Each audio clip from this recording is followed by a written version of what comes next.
What's up guys, ngayong araw muli niyo ako samahan na mag-react sa bandang Sweet Notes.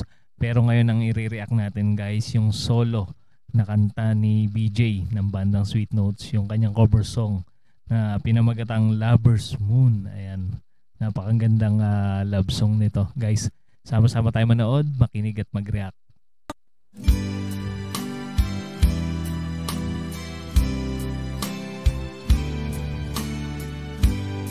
Madalas kinakanta to sa karaoke.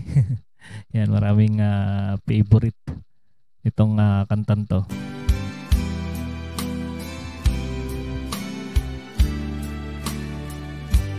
There's a lover's moon tonight. Grabe, napakaswabe ng boses ni BJ dito. And as I look back over my shoulder, and all the stars are shining. Feel na feel ni BJ yung kanta, no? Talagang yung emosyon niya nandun talaga sa pag-deliver ng kanta. Bright,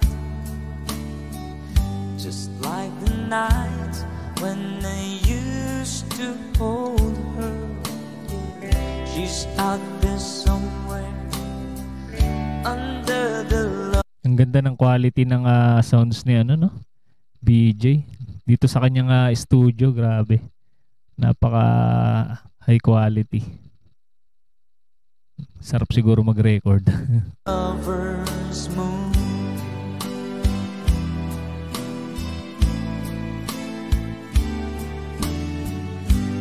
Lover's moon, won't you shine on me? Naka-audio technica pa siya na monitoring headset. Napaka-quality rin ang tunog nitong headset na to. And dancing with a memory. I wish I may, I wish I might have one less chance. Parang kahit anong kanta ipakanta mo kay BJ, talagang maitatawid niya, no? Kahit anong klaseng genre pa yan. Talagang malupit talaga to si BJ. To hold her tight, waiting. Minsan nga guys, nagra-rap pa yan si BJ. Sa mga hindi nakakaalam dyan. At marunong din siya sumayaw. Magaling siya sumayaw at magpatawa. Daming talent. I know she's waiting. I know she waits for me.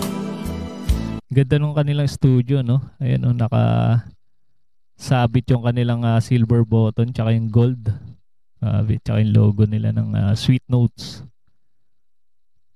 Under the lover's moon.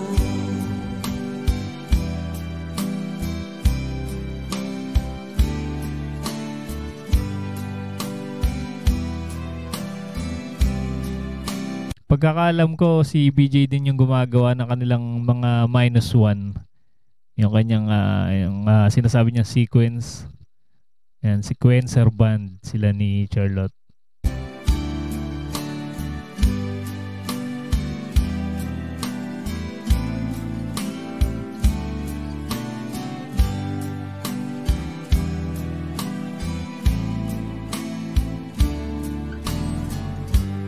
There's a lover's moon tonight.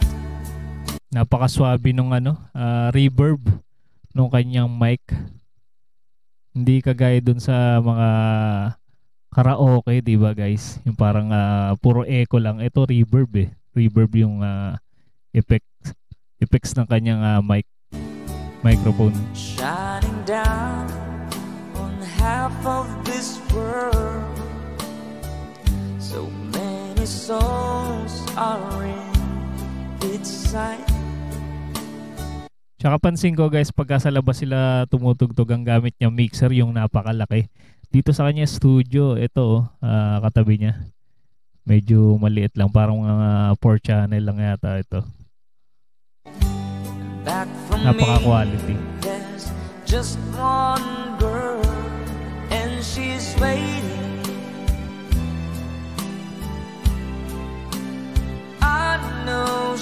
waiting. Tsaka may mga napapanood ako guys, bago sila tumugtog talagang chine-check ni BJ yung sounds, yung quality ng sounds, yung level ng lakas ng sounds nila. Ayan, may mga napapanood akong vlog niya na ganun eh, bago sila tumugtog sa stage. I know she waits for me under the lover's moon. Under the lover's moon. Kaya talaga masasabi mo dito kay BJ, talagang ano siya eh, aral talaga siya sa music.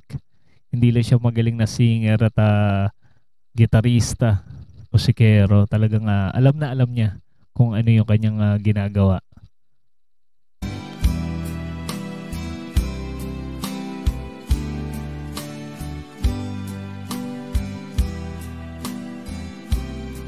Parang tanda ko pa nga dati, parang may napanood pa ako na vlog niya dati na sa yung gadget ng gitara. Yun yung kanyang binablog dati. Yung mga effects niya. Tutorial.